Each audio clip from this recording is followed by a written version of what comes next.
Ittiyaanne. Qophiin kun torbanitti guyyaa tokko sa'atii kanarraa jalqabee kan darbudha. Qophii kanaan aadaa fi afaan, duudhaa fi aartii, walumaa galatti jiruu fi jireenya guyyuu hawaasaa, maanguddootaa fi hayyoota keenya affeeruun waan keenya warra keenyaan isin bashannansiisaa kan barsiisan isiniif qoonna. Ittiyaanne.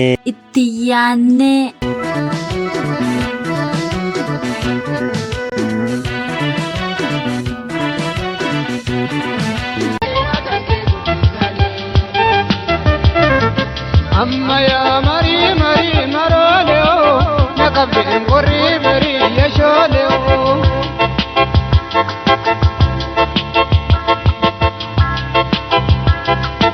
Amma yaa marii marii marooleoo naqabdeen qorrii barii yashooleoo.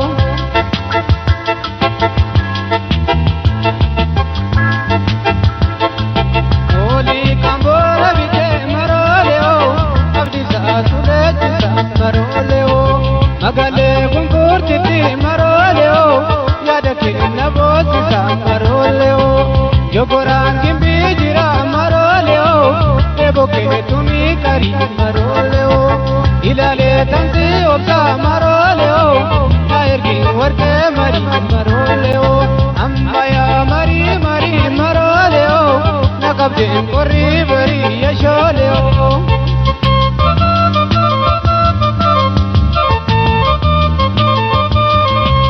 Kamadi gosi jadu, mafangosa kamadi, adu tamba samale, ada bono suraki, mafanosa adako, sabatamba samale.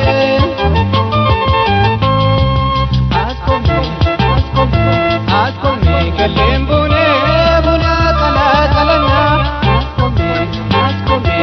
askomi arjona ne marka garbo kutana.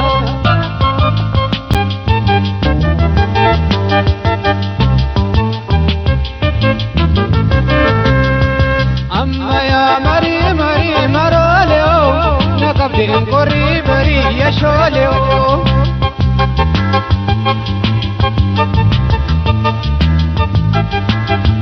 Jaapus kutee buufisa marooleoo asota kamna gure marooleoo jalala dhugaa malee marooleoo maaltu na bootisa riso naqamtee gadaawota marooleoo gibee jeenganii ga'u marooleoo yadhukuba jaalala marooleoo eessa daakanii fayyu marooleoo amma yaa marii marii marooleoo. Nakabdeen qorrii barii yashooleoo.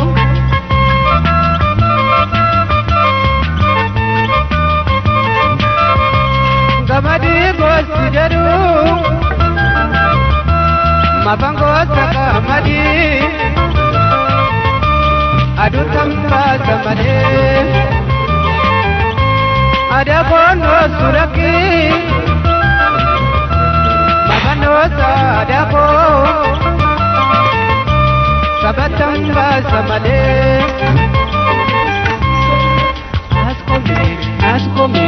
askomi horona ne juko garbu jukana, askomi gimbi bune buna kala kalana.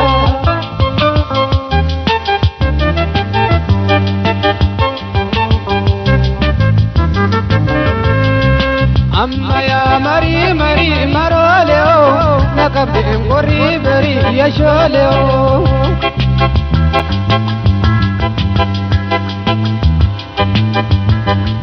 Finca galaana koo marooleoo kabbarraa gabuubbisa marooleoo shurrubbee horroo jirtu marooleoo yaada keenya boosisa marooleoo sidamoo bu'eetanii marooleoo kujiin fargaleechisa marooleoo boranaa keenya jirtu marooleoo hangafaaf na boosisa marooleoo amma yaa marii marii marooleoo. qabdi warri barii yashooleoo.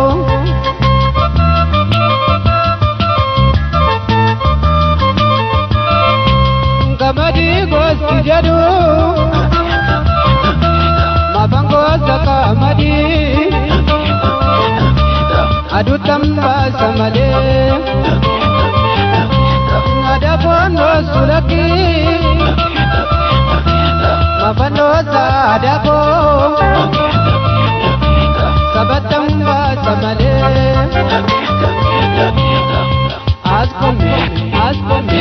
askome nakedane munakala kalama askome arjonnane tuko bujukana askome bibure munakala kalama askome horonnane tuko bujukana askome kelembure munakala kalama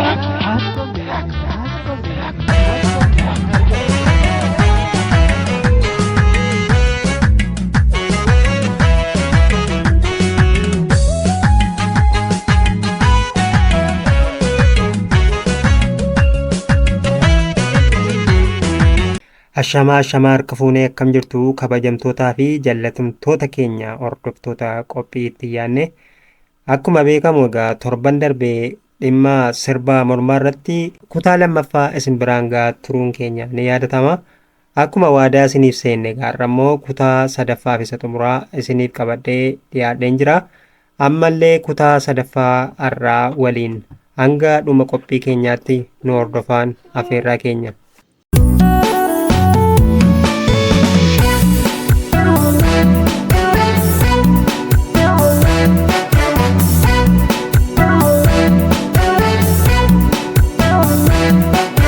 Akkuma waltajjiilee ammayyaa yookiin immoo waltajjiilee yeroo ammaa kana feestivaala yookiin immoo konsartii jedhamee kan waamamu qabiyyeewwan adda addaa keessatti argaman sirba mormaa hawaasni keenya utuu barnoota idilee hin baratin kalaqe keessallee qabiyyeewwan adda addaatu jira. Qabiyyeewwan kunneenis kanneen akka faccee, qabdoo, sirba mormaa, sirba durbaa, mararoo, arrabsoo fi duudhaawwan nama bashannansiisanii fi duudhaa hawaasaa eegan akkasumas safuu hawaasaa kabajantuu keessatti argama. Egaan sirba mormaa keessaa maaltu jira kan jedhu yaada hirmaattota keenyaa isin biraan geenya. Hirmaattonni keenyas akkas jedhu. Gaafa naqata dhaquudha. Gaafa naqata dhaqu isheetu sirbata. Isa arrabsiti abbaa manaa dhaqee wanta ta'eef gaangee fudhatee dhaqa qaama fuudhutti dhaqee warqee gurratti dhaqatu birrii kaffalee dhaqata. Warqee geessee hanqubaas birrii kaffalee qubatti tolche. Gaafa sana arrabsoo jammarte isheen. Isa booddee galuu amma qaxaloon fuudhaa qabamutti arrabsoon dhaabdi sirbiin jiru. Erga qabame booddee ji'attee jammaratti isheen. Innis erga fuudhaasaa baree booddeetti jedhee jammarata. Yeroo sana egaa galgala dibbeen rukutamaa yoo dibbeen rukutamu dargaggoon biddeen booddee biddeen isaa nyaatee yaa'a. Yeroo dhaqeedhu isheen arrabsoo arrabsisi kana booddee dhiyaa afur keessa sadii keessatti harkifatee sirbuu jammara. Egaa adana gaashii amma sidaa namni hin gotanne innitu achi arrabsa malee warri sirban numa sirbu. Ansaanis jaalala fidaa deema gaa isheen heerumtu dhimma isheeti isaan sun immoo namoota jaalataa deemu kan durbaaf dhiiratu wal jaalataa deemaa jechuudha. Egaa hin geellifata. Geellifatee yoo jedhu itti sirba. Isheen gamsifti inni naggamsisa. In sirbu guyyaa tokko gidduun oolanii sirbu. Dhaabbatti isheen dibbee rukutatti. Innis akkasuma guyyaa tokko gidduun ooleeti. Egaa dargaggoon inuma yaa'u. Ijoolleen tuttu nama dhaqanii ilaalu bakkeetti immoo shaakalu ijoolleen immoo erga ga'anii immoo dhaqanii sirbu. Naabayinis jira. Natti sirbiinis jira. Ishee diddu immoo inni dhiiraa suni dhaltuudha wanta taa'e humnaan qabdu wanta ta'eef micciilee harka ijoollee durbatti cabsee geessee itti sirba humnaan itti sirba malee diddee bahuu hin dandeessu harkaa maaliif akka ammaa kana kottoodhaan hin dhuftu kottonnaan innatti micciilee geessa humnaan geessee lafa sirba sanatti geessaa achitti itti sirba kanaadha dubbichi. Amma gelloon kuni kan inni agarsiisu caalaatti jaalala agarsiisa.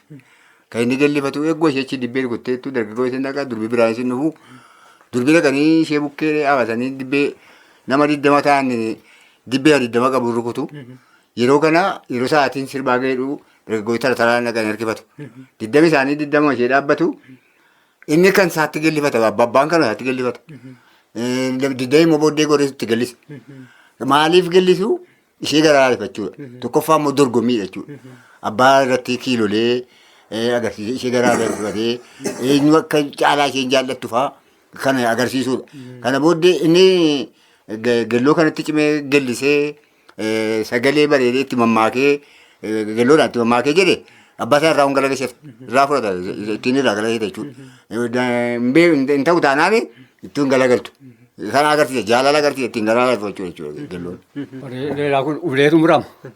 Uleen murameetu qaqanii qabatu. Kanatti hirkifatanii. Kanatti hirkifateetu naggaamsisa.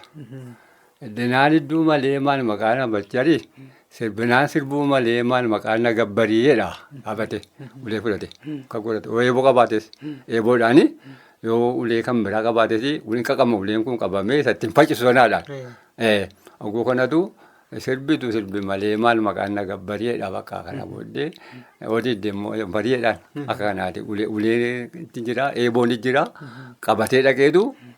Duraa aggaamsisattiin gisee sirbuuf jedhu bobaa kanatti hirkifateetu ittiin sirbee aggaamsisee ittiin sirbu. Kanaaf eeboo yookiin uleedhuma qabatanii uleetu qaqqamee ulte maal fakkaatu eebootiin barbaachisa eeboo kan fudhatee akkuma. Isheen dibbee mabaadhatti dibbee rukutti. Akkuma amma dubbatame inni dhiiraa ulee qabaa ani eeboo qabus jira. Eeboo immoo ol galagalchee qabataa. Jinfuusaatu lafa dhaabbata malee eeboon ol galagalee qabama. Ulee sana immoo inni ulee qabatu immoo qaaqeeti ulee sirbaadha. Guyyaan qabatan halkan malee guyyaan hin qabamu. Yeroo sana inni in aggaamsifata. Yoo dubbiin ka'ee inni eeboo qabu eeboo hojjetee dabsata. Inni ulee qabu ulee isaa fudhata. Wal faccisu wagganaan wal loluga.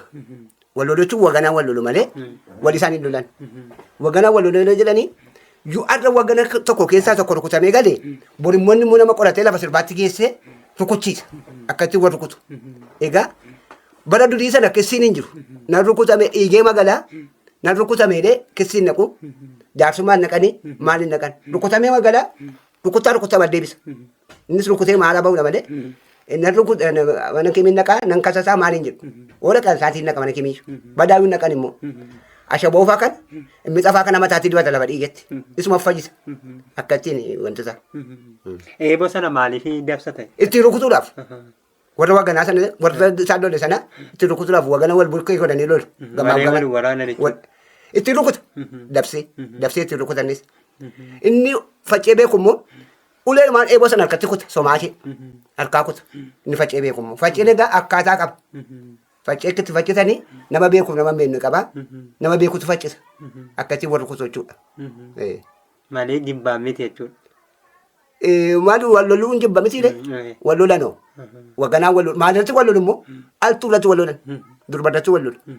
Amma akka fakkeenyaatti isarra tokko qabdoo bira taa'ee michuu kooteedhe inni tokko dhaqee bor isheen dhossitee tokko bira teesseennaan namichi inni michuu suni. Nama qoratee dhaqee namicha rukuta. Wanti namicha bira taa'ee sanaati qoratanii haqanii rukutu. Akkattiin altuu irratti wal lolu. Loliinsi ka'u altuu irratti malee daarii lafaa irratti miti maali miti altuu irratti wal lolu. Kuni uleedhumaa fi eeboodha kan qabatamu. Kan lollinni guddaan irratti ka'u kuni akkasitti miti.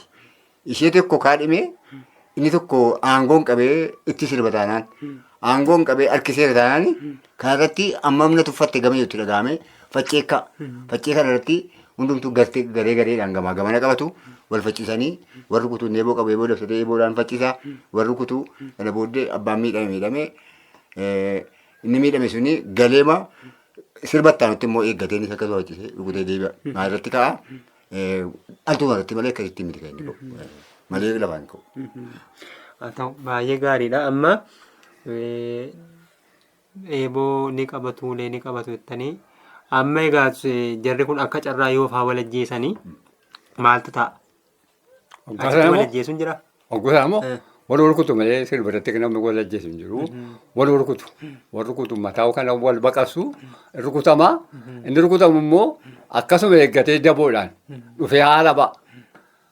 Yoo rukutames immoo dingatammoo yoo du'es immoo bakka itti baay'een gaafataman waggaa sana keessa. Baay'ee namni hin gaafatu. Lafa waan badee dheedhu lafa sirbaati kan jedhamuu fi baay'ee namni itti hin gaafatu kanaaf. Rukuttaa waatu rukuttaa deebisaadha waggaa sana. Waraansa ta'e immoo waraansaatu waraansa deebisaadha. Kanaafi isaantu dhaqee isa kana dhaqee wanta ta'eef namni kee gidduu galuu hin danda'u isaamatu boriif ta'anis lafa sirbaa sanatti haala kana bo'u. Malee iddoo biraatti wal hin lolan. Takkaa wal hin lolan. Sirba sana durba sanarrattitu wal lolu. Wal lolan immoo misaalee addanaa durba geessu miti. Durba kana humnaa qabanii dargaggoonni geessu rukuta wanta ta'eef maaliifitu humnaan qabda kan jedhu rukuta. Isaan immoo bora akkasuma gisee fidanii yoo humnaan qaba ishee jaallaa ishee malee kanaatti inni rakkoodha. Kanaafi rukuttaa matu deebisa malee wal kisiin hin jiru. Waan kisiin jiru lafa sirbaa sanatti deebi'a. Akka kanaati. Kanaaf ilaafata malee wal ajjeesanii wal rukutanis amma kanatti miti. Kaan egaa gootummaa isin agarsiisa egaa amma facciin kuni bu'aa maalii qaba jettanii yaaddu? Faccee immoo dhiirummaa isaa agarsiisa kaa. Faccee jechuun abalu faccee beeka jennaani inni kaan hin sodaata. Isa faccee beeku asirratti naqu. Maaliif na rukutaadha. Rukutamuu irreedha. Kanaaf namni faccee beeku goota jechuudha bakka. Janna jechuudha. Namni faccee hin beekne immoo sila rukutamuu dhaqe wanta ta'eef maal godhaa facceessa hin faccisu. Uleema baatee hin sokka inni kaan hin baqata inni kaan hin baqata. Maaliif na rukutaa baloolee hin baqata malee kanas akka inni ta'ee annan rukutaa ammaan jedhan inni garuu faccee beeku uumoo dhaadheessa numadhaa. Maaliif kan uleen 7-8 irratti wal ga'u jedha nama faccee beeku irratti. 7-8 kana ofirraa kaasa. Ofirraa kaasee jala deebisee rukuta. Nama 7-8 rukuta namni tokko namni faccee beeku nama 7-8 rukuta. Kanaaf gootummaa isaa agarsiisan. Mee shamarranoo warri dubartoonnoo maal qabatu isaan immoo yoo maaliin ofirraa qolatu? Namni dhaltuu lolu hin jiru. Dhaltuun warri shamarranii kun yeroo facceen ka'u hin baqatu iddoo tokkotti malee lolan. Dhaltuutti namni bu'u hin jiru. Obboleetti abaluuti obboleetti isa faccisaa jiruuti dhaqee obboleetti isaa rukutu. Dhaltuun rukutan. Dhaltuun kabajamtuun machitti dhaltuun. Maaliif ittiin bu'an ishee kabajamaan eegu malee ittiin bu'an dhaltuun dibbee macha baadhatteeti fo'aa qaba wanta ta'eef fo'aa isaa qabattee isheen tokko immoo haadhoon ishee rukutamtu fo'aa sana dibbee sana naannessitee supheera wanta ta'eef mataa irratti xaaxessiti. Isheen immoo mataa irratti xaaxessitee hin rukutu isheenu. Isheenis egaa jannummaa isheeti. Shamarran abaluu moo isheen janna jedhu. Maaliif dibbee cabsiti boraan bisadhaa jetti. Attee bitti isheen hin gibbisa sumuun hibbisa. Cabsitee galti. Abaluu badduudha hin rukutti. Abalootti rukuttee michuu ishee irrattis hin rukutti yoo barbaadde. Michuu ishee irrattis dibbeetti hin gargaarti isheenis. Isaan wal faccisu isheen immoo dibbeetti xaaxessiti. Akkas gootummaan ishee. Egaa yeroo sana feeratu geessa jettaniittu amma halkanii durbi kun manaa ba'uun kun safuu cabsuun ta'uu yeroo ba'an kun akkamitti ilaaltu? Alaamee? Durbi kun akka ishee itti hidhattu amma obboleessa jira. Haadha haasofsiisa abbaa dhiisee. Abbaatti himan haadha haasofsiisa. Ofii kootiin geessa. Ofii kootiin fuudhee gala. Maaloo intala baluu sirbata. Ofii kootiin geessee ofii kootiin fuudhee galaatii hin dubbatinaa abbaa isheetti hin himinaadha. Ishee jettu itti himuu maal gooti haati halkan gisee abbaan rafee dhugaa deefu saanqaatti bishaan naqxi. Mana keessa saanqaa Oromoodha. Saanqaatti bishaan naqu moonjee jala jira. Moonjee jala fuudhanii saanqaanii gisee ishaan dhaqanii walalala jedhee banamaa. Gisee kanatu intalli dibbee fudhattee haati beetti. Haati beetti wanta ta'eef dibbee ishee fudhattee dhufee fuudhee itti laattee deema. Ammas akkasuma achi dhaqaa durba sadii akkuma kanaatti fuudhee gara. Fuudhee hin geessaa gisee fuudhee geessu haati beetti ammayyuu.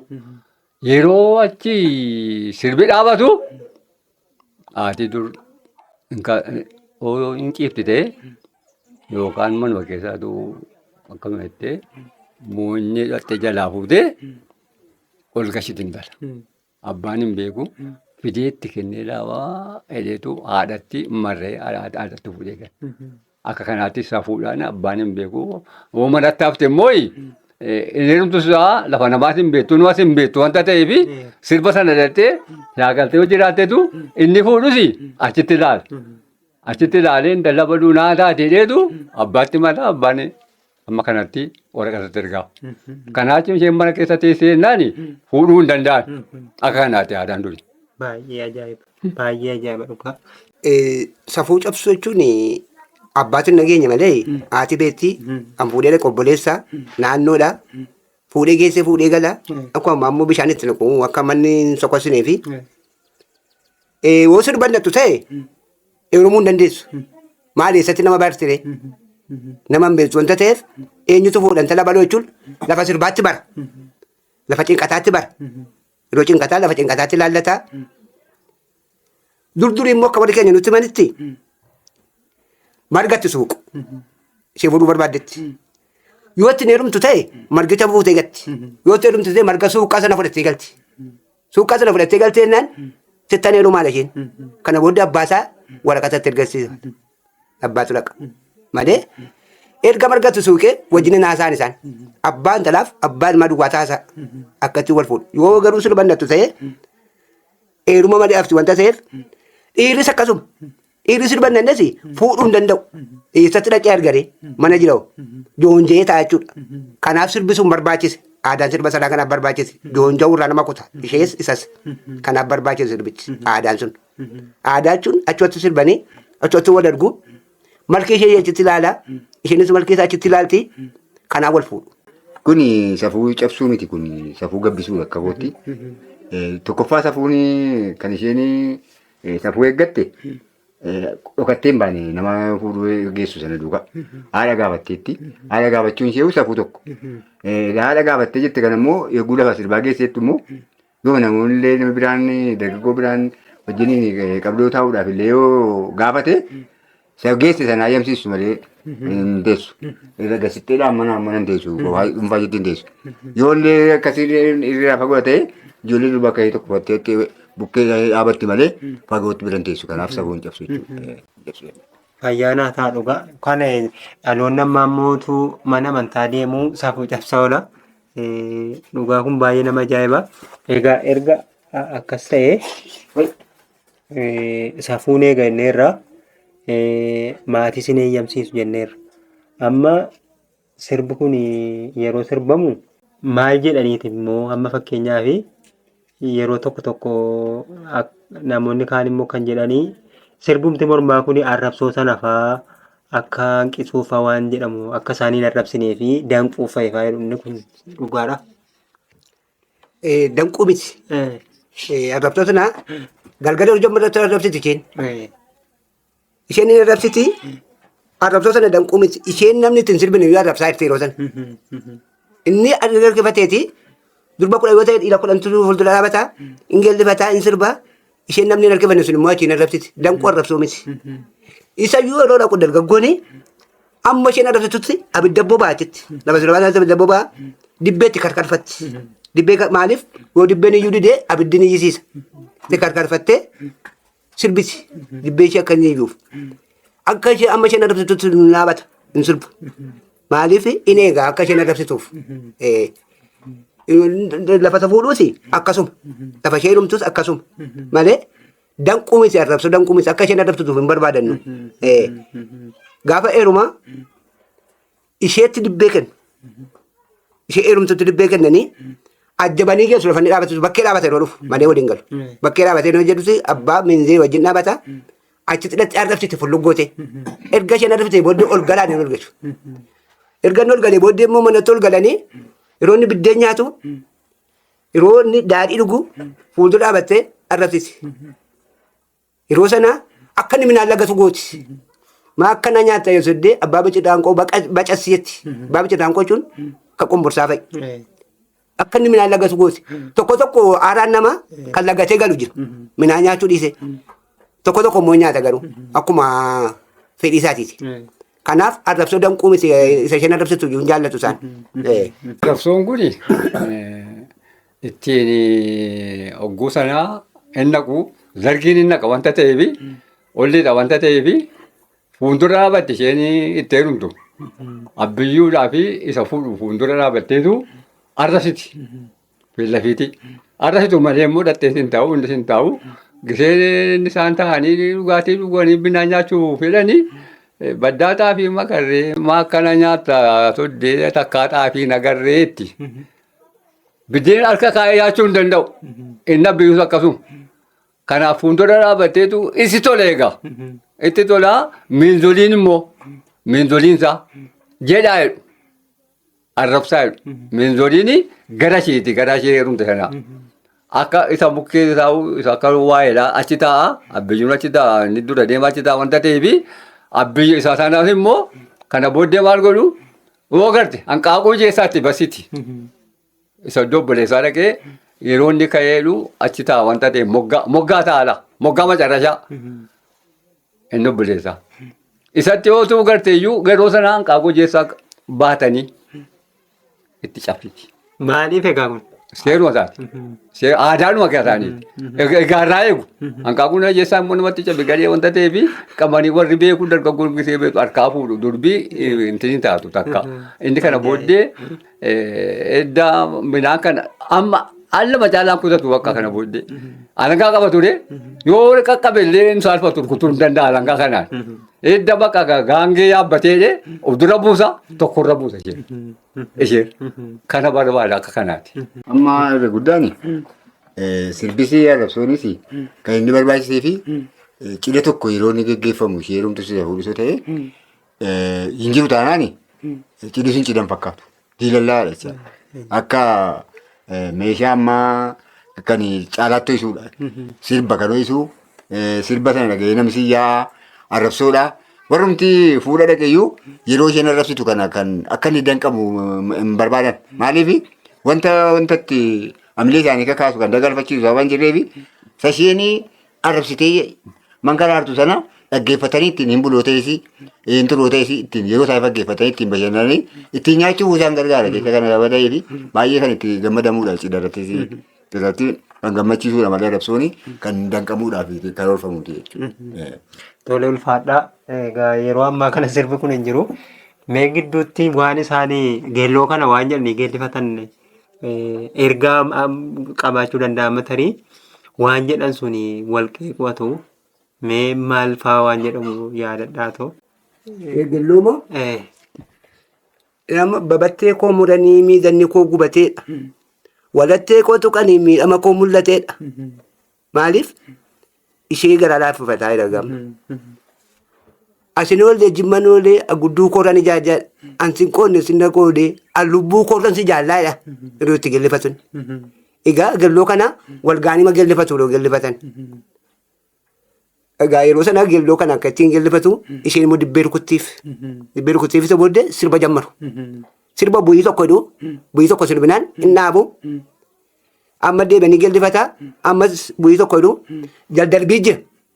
Jaldarbii wal dabarsu durba tokkotti dhiirota daldarbaa deema yoo sirba isaa jaallateetti ta'e miila isaa irra jetti akka inni hin dabarreef hin darbineetti.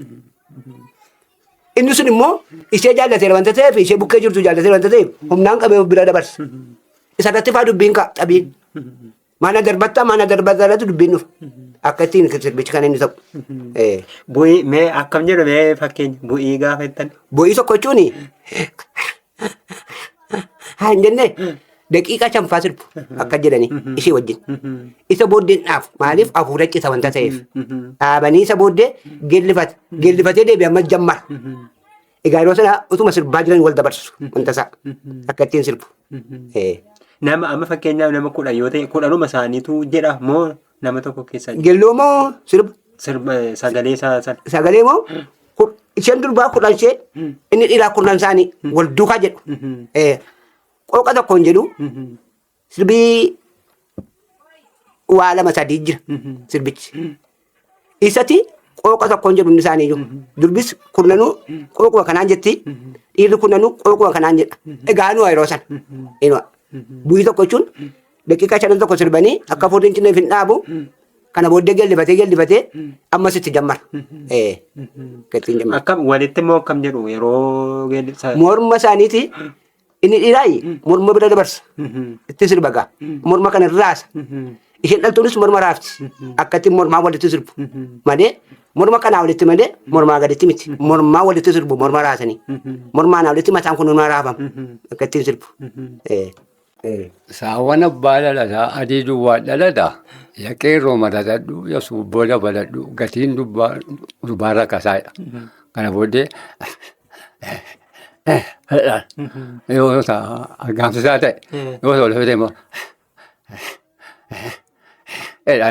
kana booddee morma isheetti akka jedhaa kana booddee dibbeen kutti wajja sitti isheenis inni morma bukkee dabarsaa kana booddee akka kanaatti walitti sirbu. Oloofee fi aggaamsisaa ni adda addaa? Adda adda. Oloofeen akkamiin? Oloofee ta'e aggaamsisaa noo? aggaamsaa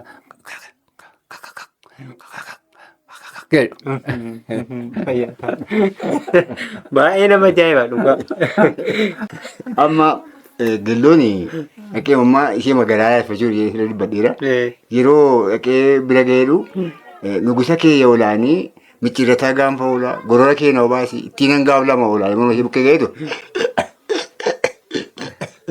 Kana booddee itti aggaamsee daree booddee isheen dibbee yoo xiqqattee gurgaragatee jettu alana dhaqee mas.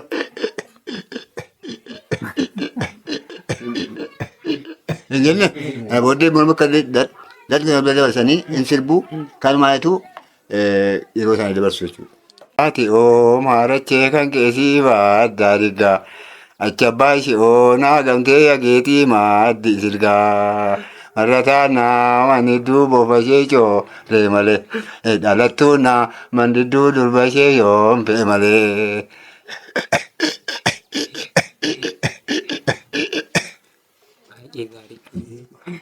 Jimma keessaalee yakkaloo yaabbattuu faalee hordeen gibee singeggeessa yaantaloo dhaabaduu naa eegimee jedhu akkattiin akka jedhan deebanii sirba jammaratu. Loofeen gaaraa qotaa xaafiinaa isheetii marge olookee maalaan godhaa gaadhikkaa keetii malee kanaafoo jimmoo walakkaa dhibee malee laafoo jirraa wal argaa dhibee malee.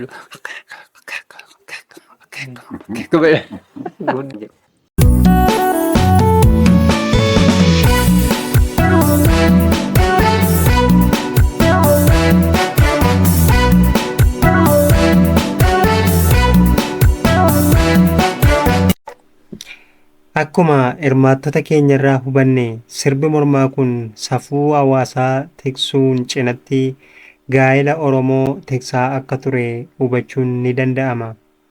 Haa ta'u iyyuu malee egaa sirbi mormaa kabajamaa ta'e aadaa fi duudhaa akkasumas gaa'ela Oromoo keessatti bu'aa guddaa buusaa ture. Yeroo ammaa kana haalli isaa baay'ee kan jijjiiramee fi hin jiru jechuufillee nama dandeessisa. Egaan dhaggeeffattoota keenya ammasii haala sirbi mormaa irra jiru hirmaattonni keenya akkasiin ibsu. Sirbi mormaa man jiru. Amma sirbi mormaa hin jiru. Amma dur lafa cinqataatti weeddifatu sirba amma jennee dubbataa turre kuni amma hin jiru. Amma garuu intalli haadhaaf abbaan gaafattu ilmi haadhaaf abbaan gaafatu bakka itti wal haasaatu bakka itti wal fudhatanii galu. Malee abbaan akka durii haasaa dhaqee hin fuusisu intalli abbaa koo na heerumsiisettee abbaan haasofsiistu amma aadaan sirba sanaa badeera amma hin jiru. Amma intallii fi ilmi wal jaallannaan yoo abbaan zarii abaluuti maa fuuta jedhee si fuudhaan fuudha wedha. Jaalladheera natoo jaallate si fuudhaa natoo fuudhaa jedha. Intalli immoo yoo maaliif abaluutti heerumta zariin abaluu akkas akkasii jedhuugaa zarii wal maqaa wal dha'uun jira. Zarii maqaa wal dha'uu zariin abaluu zariin isaa akkasii akkamitti heerumta jedhanii natu jaallatee sitti heerumaa natti heerumaa jetti. Akkasiin bakka batti amma zarii wal qorachuunis hin jiru. Zarii wal ilaaluun hin jiru. akka durii san amma garuu bakkee matti wal jaallatu bakkee maa wal duukaa galu yoo barbaade gaanni birrii wayii erga fuudhe yeroo sana millaashii isa jedhamu meenzee waamu malee abbaan intalaaf abbaan ilmaa wal taanii haasa'uun hin jiru amma badeera hafeen intalumaaf ilmatu wal jaallata malee haadicha badeera. Tole fayyaata. Mee sinoo akka yeroo kamii eessaa kaasee badee tokko sirbi mormaa akkuma isaan jedhan yeroo xinqataa akkasuma yeroo biraa yeroo sirbamu qabaa. Sirbi mormaa kun kan inni irratti dhaabate naannoo bara Sillaasee keessa sirbi mormaa kun jira. Dargii keessa badee wanti kun. Namaatti dhoowwe sirbiin badee kana booddee akka itti walaasachuutti ka'an. Ogguu sana akka itti walaasaatu wal fuudhu turanii amma immoo nuun hafee amma immoo maal ta'e ijoollee ilmaan karaa bakkee walaasaata. Walaasaatu abbaan hin beeku haati hin beektu bakka heeruma ishee bicha hin baatee dhooqa baadhatte karaa gabaabaati. Yoo bakkee karaa kan biraatti immoo karaa kan biraa baati. Kana booddee inni heerumtee abbaan haati ofumaa fayyaa abbaan nagaa ba'u wanta ta'eefi otoo dhaabbatu duukaa baatee fira ta'ee qomoo isaas hin beektu. Kan biraas hin beektu ittuma heerumuu walumaa haasa'atanii kan ta'e malee wanta hin beekneefitu kana booddee akkuma ammaa kana waraqatee ergeetu itti ergaa ajjirtii isa jedhan jaarsolii ergaa harkaa fuudhaa waama kana booddee gaafa miintee faarfannaa bichaadhaanitu faarfatu malee sirbi mormaa bara dargii sana achitti badee amma abbaa haatis hin beekanii akkuma ittiin wal fuudhanii akkuma ittiin jiraatu malee aadaan badeera. Badeera hin jiru. Tole fayyaata. Mee sinis waan jettanii yeroo kam sirbama? Sirbi mormaa kun kan inni sirbamaa ture hanga dariitti sirbamaa turedha. Dargii mayyuurra immoo salkaniiti kan dargiin balaaleffachaa ture. Halkan ari'aa ture guyyaa amma sa'aatii 12tti eegamaa ture. Sirbamaa weedduun durbaasii namatti hojjetamaa ture. Hedduu ammaa dhaabi kun dhufee yaadii dhufee qabatee dargiin badeetu tasa badee argama. Tasa hin badee sirbis hin jiru ijoolleen durbaa lafa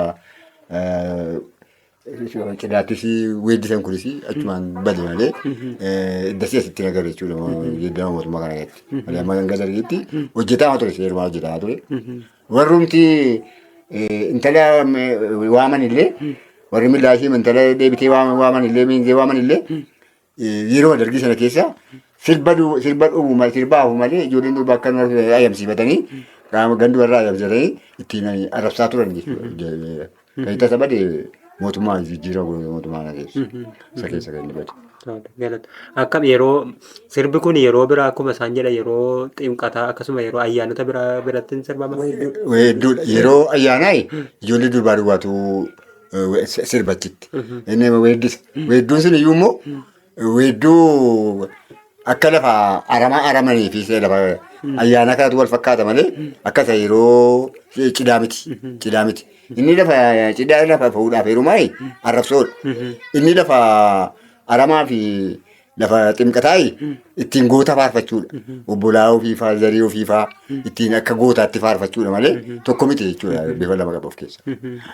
Tole fayyaata amma waa'ee kana egaa xumurreerra mee gara fuulduraatti maal ta'uu qaba egaa aadaan kun aadaa bareedaa ta'uu isaa nutti himtanii saafuun eega jettaniittu cidhanii ho'iisa jettaniittu akkasumallee gootummaan bakka itti ibsamu facceedhaanii waan baay'ee nuu kaastanii mee aadaan bareedaa kun immoo dargii keessumaa bara mootummaa yaadigii kaasee akka badeedha mee gara fuulduraatti amma immoo yeroo ammaa kana sirni gadaa jalqabee iddoo kaanitti aadaan Oromoo deebi'aa jira. Mee isin waa'ee sirba mormaa kana gara fuulduraatti maal utuu ta'ee barbaaddu dhaamsa akkamii qabdu mootummaafis qaamolee adda addaatiif? Sirbi mormaa kun akkuma amma dubbatan inni lafa cinqataa fi lafa ramaa warra dhaqee ajjeesee galee gafarsa fa'aa ajjeese leenca fa'aa ajjeese yeeyyii fa'aa ajjeese faarfatu. Malee sirba mormaa miti. Sirbi mormaa hin jiru. Harka wal qabatanii isa faarfatu. Garuu sirbi mormaa kun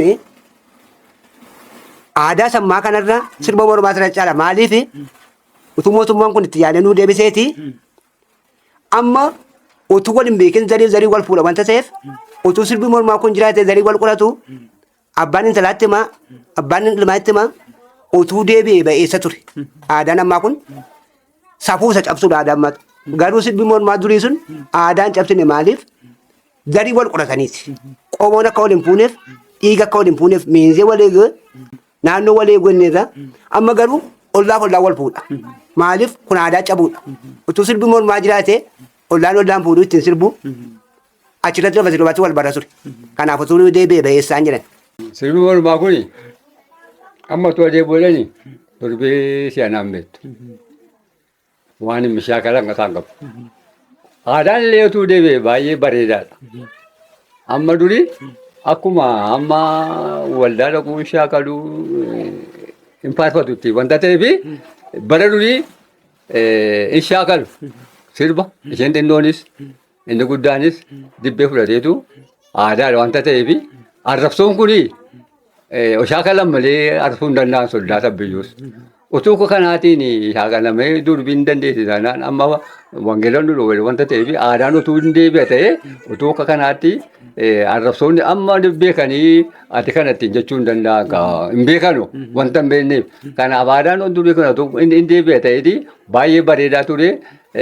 Seeruma seenaatiif ishiin jedhan malee aadaan dureetu deebi'e gaariidhaan jedhanii namoota seenaa turu ishiin jedhudha. Aadaan durii deebi'uun baay'ee bareedaadha. Safuu qaba. Kuni aadaa Oromoo keessaa aadaa boonsaadha kuni. Aadaan kun utuu deebi'ee dhibbatti kan itti gammaduudha akka keessatti gammannu. Maaliif kun safuus kan eeguudha. Safuu waan eegu tokko immoo iddootti eegamee akka inni babal'atuuf immoo lubbuun jiru kan hubatanii kan immoo akka inni tamsa'u taasisuun dirqama lammii jiru ta'ee fi dhimma sirna gadaa wajjin wal qabatee aadaan kun mootummaan kun deebisee naani kan mormu tokko iyyuu hin jiru. Hin baranne malee warrumtama hin barbaachisu qaratti balaaleffatu kun utuu bukkee ga'ee keessa isaa baranii jedhaniiyyuu isaan mataan isaa deebianii hawwatanii hirmaattuu isaan ta'uu kan mormu hin jiru jechuudha. Kanaaf baay'ee kan nama gammachiisudha. Barbaadnaadha. Tole ulfaadhaa. Maanguddoota keenya egaa amma yoonaatti waa'ee sirba mormaa irratti sa'aatii keessan fudhattanii dhalootaaf beekumsa guddaa nu dabarsuu keessaniif guddisee isin galateeffadha. Kabajamaa oraa bulaa raagaa ammallee beekumsa keessan itti isinii dabaluun jedha. Ulfaadhaa.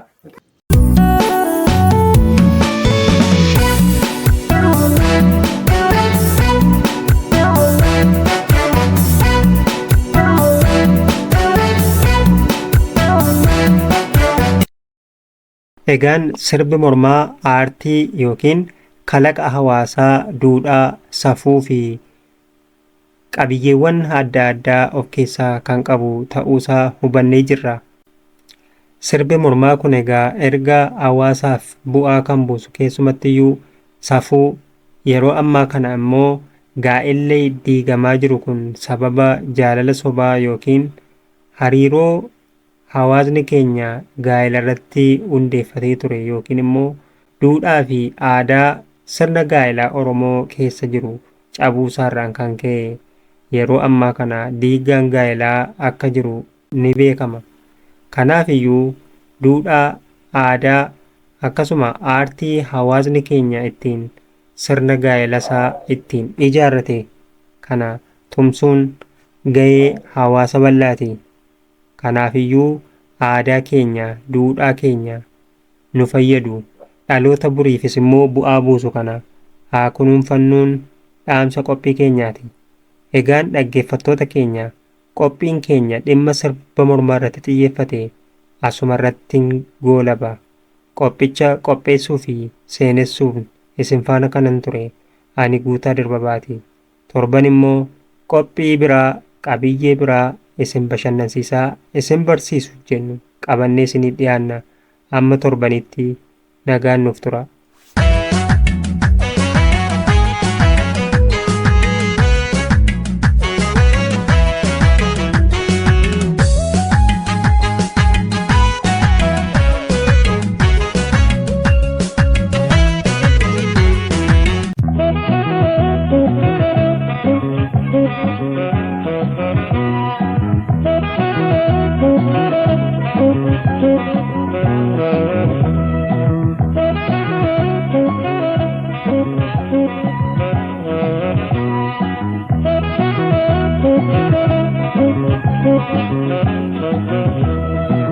bishaan abbayyaa yetaliila koo bareedduu talaa guca biyya koo si fudheen galaa kottuu gara koo bishaan abbayyaa yetaliila koo bareedduu talaa guca biyya koo si fudheen galaa kottuu gara koo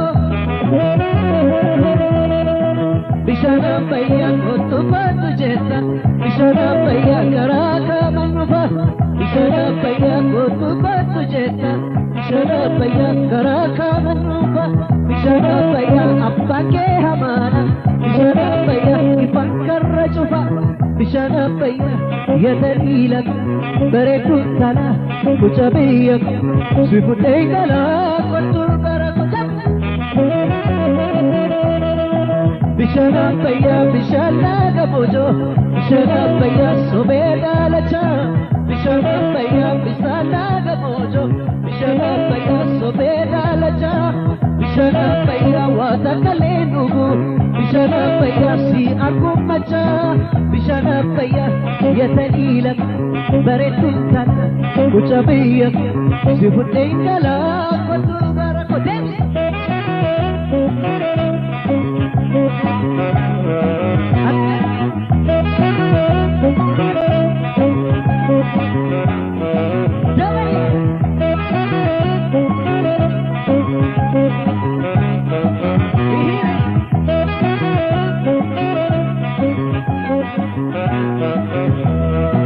bishaan abbayyaa yetaliila bareedduu tana guca biyya si fudhee galaa kottuu gara koo bishaan abbayyaa helli manaa godhu bishaan abbayyaa morma kee jalatti bishaan abbayyaa lakka sanaa godhu bishaan abbayyaa kurtuta keerratti bishaan abbayyaa yoo sunurraa tolti bishaan abbayyaa kokka kee jaalatti bishaan abbayyaa yetaliila bareedduu tana guca biyya si fudhee galaa kottuu gara koo bishaan abbayyaa yetaliila bareedduu tana guca biyya si fudhee galaa kottuu gara koo si fudhee galaa kottuu gara koo fudhee galaa kottuu gara koo si fudhee galaa kottuu gara koo si fudhee galaa kottuu gara koo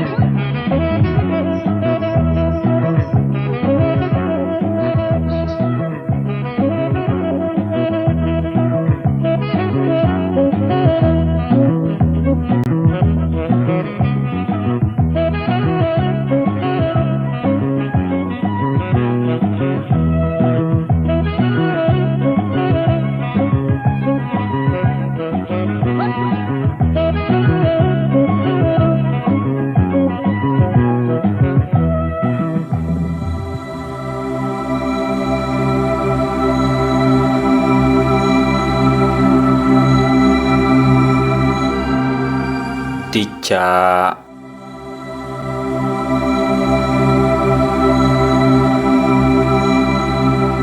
Asoosama raadiyoo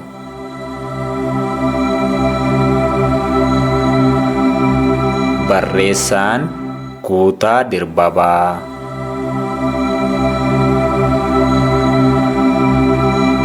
seenessaan Abdii Gannatii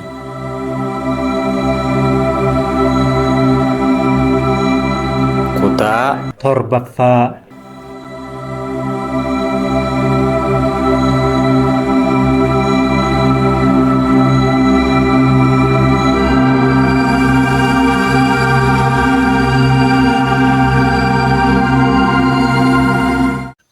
Ashamaa harka fuunee akkam jirtu jaallatamtootaa fi kabajamtoota dhaggeeffattoota keenya raadiyoo Hawaas Xiyyeeffataa Yuunivarsiitii Mattuu FM 95.6 fi hordoftoota keenya qophiitti yaadnee asoosama raadiyoo Dichaa jedhu torban darbee kutaa 6ffaa isaa isiniif seenessinee turre. Egaan kutaa 6ffaa keessatti Bashaatuun boontuu waliin Mattuu deemtee akka waliin barattu barbaaddus obbo Likkaasaan Bashaatuu dhoksee Mattuutti fira isaa bira kaa'uun sababa qabxii olaanaa fiddeef magaalaa Mattuutti akka barattuuf manni barumsaa kamisee carraa haa kennuuf iyyuu malee sababa yeroodhaa yerootti gaaffii fi qeeqa mana barnootichaatti dhiyeessuuf boontuun akka akka mattuutti hin baranne yaalaa turuun isaa manni barnootaa kamisee immoo obbo Dhugaasaa amansiisuun boontuun mana barnootichaan deeggaramtee mattuutti akka barattu taasisuu isaa seenessinee turre. Har'a immoo kutaa 7ffaan kunooti. Boontuu fi Bashaatuun barnoota isaaniis mana barumsaa qophaa'insaa Abdii Booriitti itti fufan. Boontuu fi Bashaatuun erga magaalaa mattuutti wal arganii isa duraa caalaa dhadhaa fi mataa waliif ta'an. Boontuu fi Bashaatuun duraan mana amantaa gosa adda addaa deemaa kan turanidha. Bashaatuun gara mana amantii ofii isheetii hordoftutti jijjiirsisuuf yaaluu eegalte. Garuu Boontuun baay'ee itti aarte. Gaafa ofii isheetii amantii ishee jijjiirsisuu akka hin dandeenye hubattu Boontuu shamarranii fi dargaggoota hedduun wal barsiisuu eegalte. Hiriyoota dhiiraa keessaa Baabbiin isa yeroo jalqabaaf Boontuu waliin akka addaatti wal baredha. Baabbiin nama jecha isaa keessaa hamaan bahee hin beeknedha. Waan gaarii nama barsiisa. Dandeettii dubbii qaba. Nama amansiisuu irratti namni isa gitu hin jiru. Kanaaf Baabbiin nama arrabni isaa muka gossu, yoo barbaade immoo nama arrabni isaa dhagaa affeelu jedhamee beekama. Baabbiin miidhaginni isaas shamarran hedduu hawwata. Utuma afaaniin dubbachuu dhiiseeyyuu sansaakkaan isaa nama dorgommii miidhaginaa injifachuu danda'u fakkaata. Uffanni isaa yeroo mana amantii isaa deemuun alatti namni mana amantiitti isa hin argine artiistoota sossooreeyyii fakkaata. Namootni yeroo baay'ee artiistootaa fi weellistoota addunyaa bebbeekamoo ilaalan immoo kaan Chris Brown, kaan immoo Michael Jackson, warra koffiyyaan fuulleen ijaa, caancalli mormaa, sa'aatiin harkaa, kootii fi shurraabni, qabattoon, surree fi kopheen miilla isaanii kutaa mana jireenyaa qofatti qaban fakkaata jedhanii itti qoosu. Innis immoo yoo uffata faayidaa birootiif qofatti kutaa keessa kaawwatu dhabullee guyyaa guyyaan jijjiiraa oola. Manni barnoota duraan Boontuuf haa gargaaruuf waadaa seene ituu hin gargaariin ji'a 3 lakkoofsiseera. Haa ta'u malee obbo Dhugaasaan Boontuu hamma dandeettii isaa deeggaruu ittuma fufe. Baabbiin kan Bashaatuun Boontuu waliin wal barsiifte erga gaafa Boontuu ijaan argee karaa ittiin Boontuutti haalaan dhiyaatu wixinee qorannoo isaa qopheessee argannoo qorannoo isaaf ragaa funaanaa jira. Ragimtuun jalqabaa immoo Bashaatuudha. Silaa waa'ee miidhagina Boontuu himuun rifeensa mataa isheetii kaasee hanga qeensa miillaatti tokkoon ibsuurraa gabaabinaan bililleedha yoo jedhan namaaf salphata. Amma manni barnootaa kamisee sadarkaa 2ffaa barattoota isaa deeggaruu eegalee jira. Ta'us Bashaatuun qindeessaa itti aanaa mana barumsichaatiin abbaan ishee mana kiraa akka kaffaluu fi deeggaraa jiru itti himte. Sana booda ofii isheetii mana kiraa ji'a 3 kaffalteef. Baabbiin immoo mana ishee akka deemu itti himte. Baabbiinis mana ishee deemee akka gadduuf ibsee fi jajjabeessuu eegale. Inni amantii isaatti nama cimaa, nama namaaf gadduu fi qulqulluu akka ta'etti ibseera. Namni dubbii isaa dhageeffatu waaqumatu samiirraa gadi bu'ee haasa'aa jiratti fakkaata malee nama hin se'u. Akkuma qulqullummaa isaa fi namaaf gadduu isaa ibseef immoo ishee deeggaruu eegale. Boontuun garuu isa hin amanne.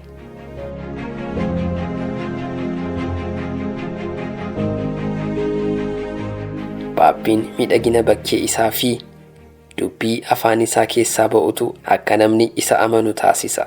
Garuu inni dandeettiin isaa nama ajaa'ibsiisa. Konkolaachisaadha. Gargaaraa konkolaachisaadha. Furtuu barbaadeen cuftuu manaas ta'ee kan konkolaataa ni bana. Takkammoo tajaajilaa amantiiti.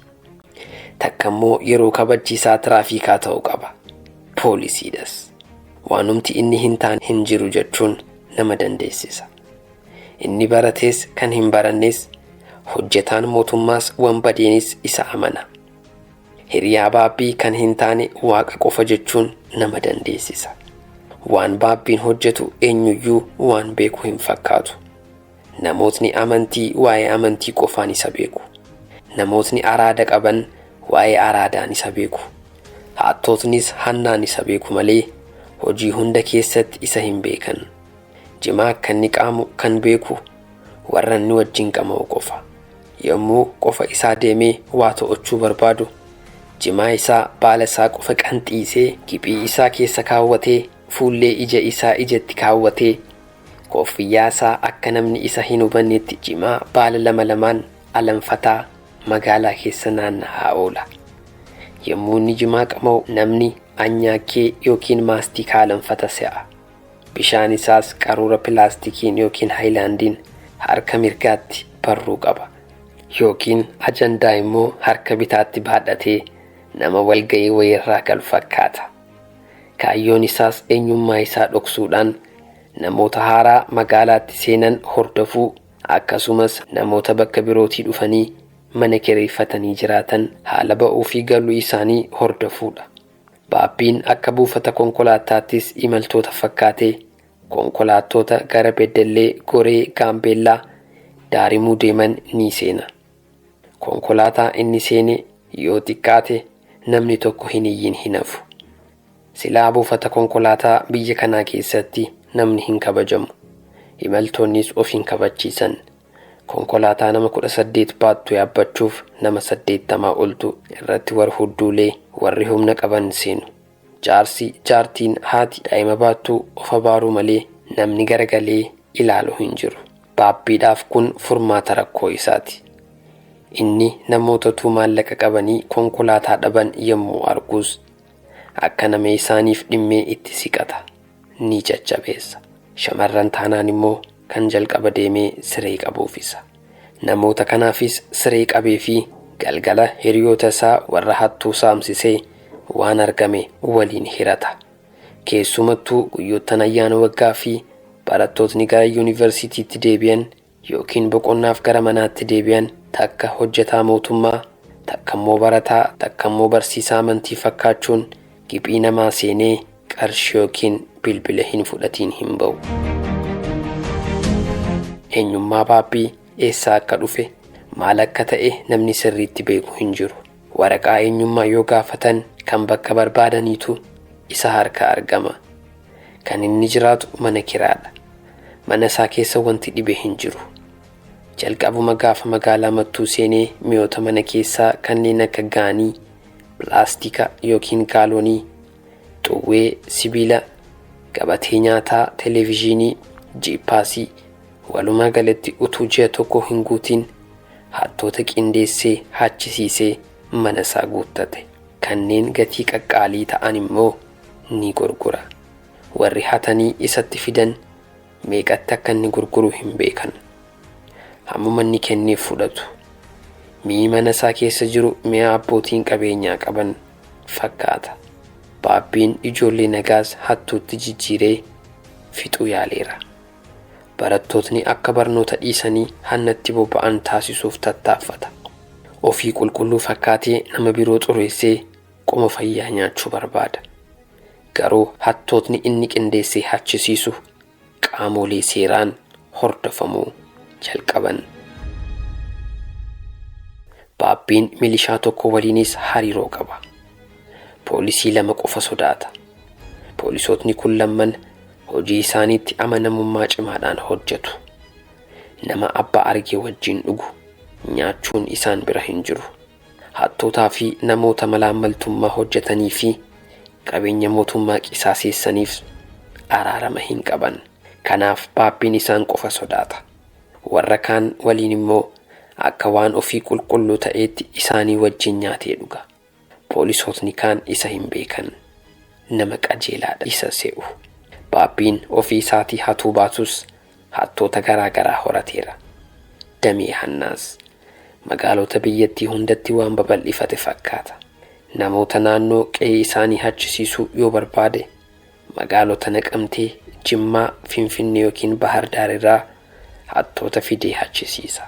Magaalaa Mattuu uummatni isaa beela'aa beela baasu, rakkataaf garaa laafu akka namni baqatu taasisuuf wixinee qophaa'e fakkaata. Namni mana kiraa taa'u akkatti mana isaa dhiisee al tokko liqqi jedhu dhabe. Hojjettoonni mootummaa akkatti amanee mana kiraa fudhatu dhabe. Hawaasni naannoo fala dhabe. Qaamoleen nageenyaa eenyu akka hatu wallaalan. Hunduu akka isaatti sababa rakkoo tarreessuu jalqabe. Inni tokko keessa beekeessumatu nama saamaa jira jedha. Kaan immoo qaala'insa jireenyaa da'oo godhatee namuma nagaatu saamicha jalqabe jedhee qoosa. Kaan immoo saamtota bosonaatu nama saamaa jedha. Kanneen hattoota iddoo biraatii malee mattuu keessa hattuun hin jirtu jedhanis danuudha. Dhugumattuu hattootni hedduun namoota mattuu otoo hin taane kanneen iddoo biraa dhufanidha. Mattuudhuma keessatti hattuu kan horsiisu iyyuu baabbiidha. Guyyaan jijjiiramaa akkuma deemu namnis haallis inuma jijjiirama. Poolisootni fi milishootni isa waliin hariiroo qaban tarkaanfii seeraa irratti fudhatameen waggaa 7 fi isa olitti murtaa'uun mana adabaa seenan. Hattootni namaaf gamsiisaa turanis waggaa 5 fi isaa oliin murtiin hidhaa itti kenname. Kanas hawaasni murtii salphaadha jedhee waakkatus hattootni mana namaa deemanii mana cabsanii uffata, televezyiinii, mi'oota mana keessaa walumaa galatti qabeenya socho'aa hatan hahaaphataniiru.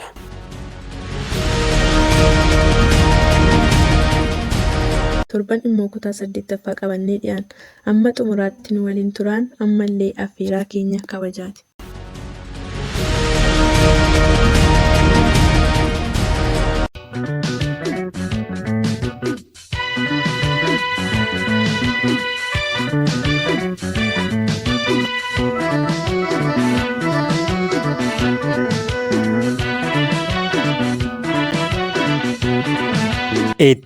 Itti yaannee qophiin kun torbanitti guyyaa tokko sa'atii kanarraa jalqabee kan darbudha. qophii kanaan Aadaa fi afaan, duudhaa fi aartii walumaa galatti jiruu fi jireenya guyyuu hawaasaa maanguddootaa fi hayyoota keenya affeeruun waan keenya warra keenyaan isin bashannansiisaa kan barsiisan isiniif qoonna. Itti yaannee. itti yaannee.